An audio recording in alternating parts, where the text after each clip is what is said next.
Ya, saya lebih melihat pertama pada aspek sosok seorang Ahok ya. Pak Ahok ini kan kita tahu lah bagaimana reputasinya, integritasnya, kompetensinya di dalam mengelola public office-nya.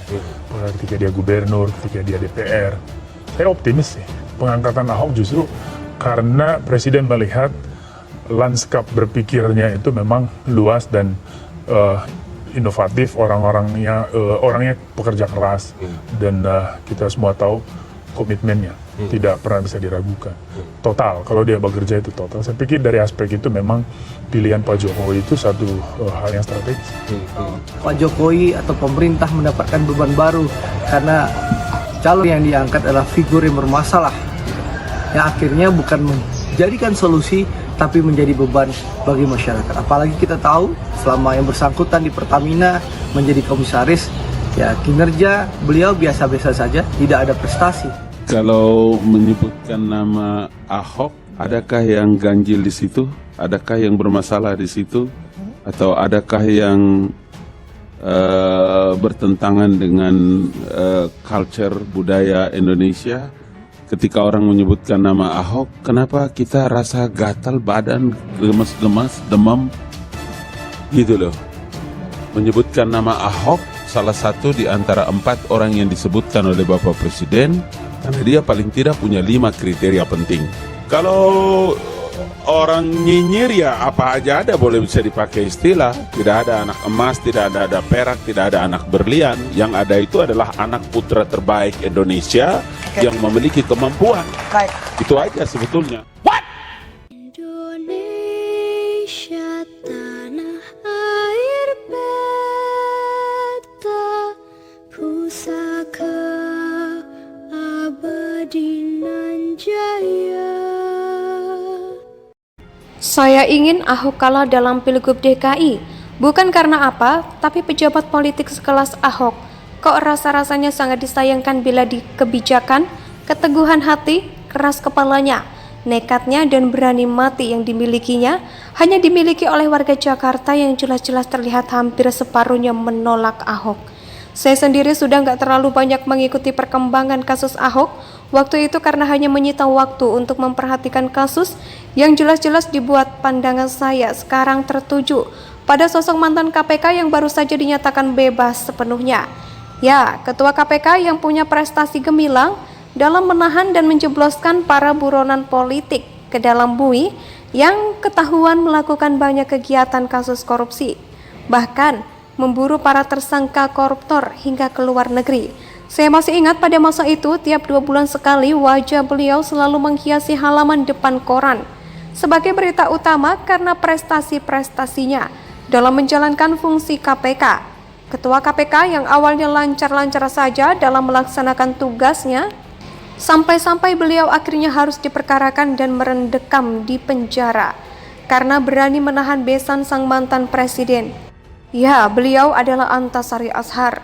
Sepak terjangnya sudah kita ketahui, beliau nggak pilih-pilih dan pandang bulu. Konsekuensi atas keberaniannya pun dia tanggung semata-mata demi mematuhi peraturan hukum yang saat itu berjalan atau dipaksa untuk dijalankan.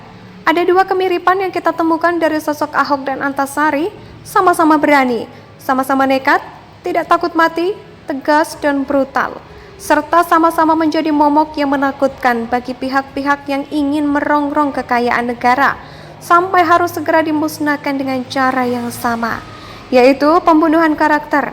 Nah, di era reformasi yang sudah menjadikan HAM sebagai landasan dasar dan meleknya masyarakat akan teknologi, informasi tentu melakukan pembunuhan dan penculikan seperti pada zaman Orde Baru akan susah dilakukan masyarakat, akan bergejolak dan akan menuntut balik pembunuhan yang sekarang cocok untuk dilakukan adalah pembunuhan karakter. Nggak perlu bingung, buang mayat, menyiapkan rencana pembunuhan dan eksekusi yang rumit, cukup cari masalah yang sensitif dan cukup benturkan dengan ideologi melempem yang tengah berkembang di masyarakat. Maka runtuhlah sudah wibawa dan karakter orang tersebut. Tapi angin segar berhembus bagi Antasari karena presiden kita yang kurus, karena lebih letih memikirkan rakyatnya daripada sekedar mengenyangkan perutnya sendiri. Telah mengabulkan gerasi permohonan dari Antasari, Bukan karena buatan politik, tapi karena Presiden menilai bahwa Antasari adalah sosok yang beretikat baik dan memang layak mendapatkan pembebasan. Namun, Antasari juga tidak akan tinggal diam. Beliau akan mengusut sampai tuntas kasusnya yang dinilai sangat fiktif dan dibuat-buat. Keluarga korban pun juga mendukung langkah Antasari yang kembalinya Antasari yang tengah memperjuangkan keadilan. Dan Ahok yang gagal jadi gubernur, menurut saya akan menjadi langkah yang bombastis dan ngeri kalau keduanya dipasangkan untuk menjalankan fungsi KPK yang sedang impoten dan minim prestasi.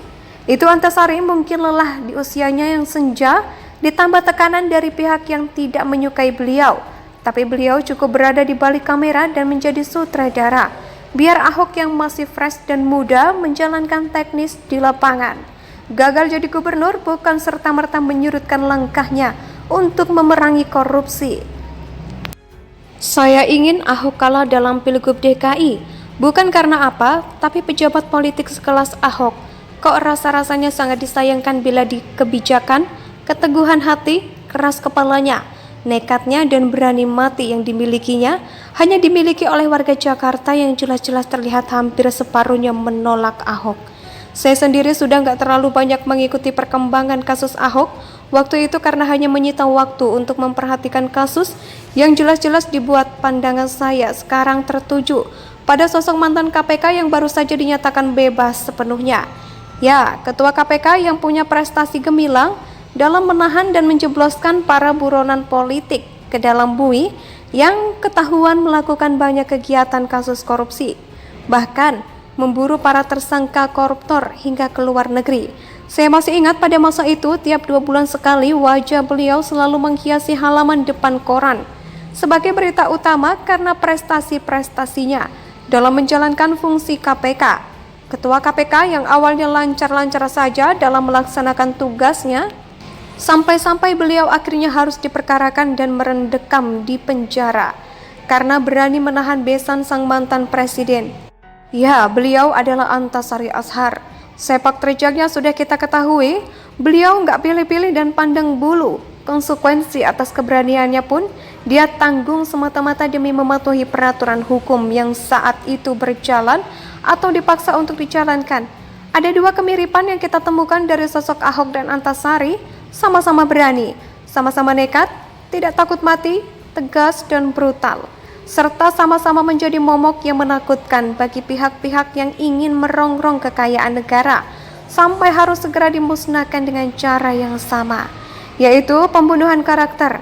Nah, di era reformasi yang sudah menjadikan HAM sebagai landasan dasar dan meleknya masyarakat akan teknologi, informasi tentu melakukan pembunuhan dan penculikan seperti pada zaman Orde Baru.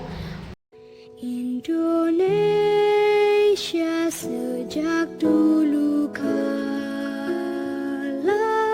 tetap dipuja-puja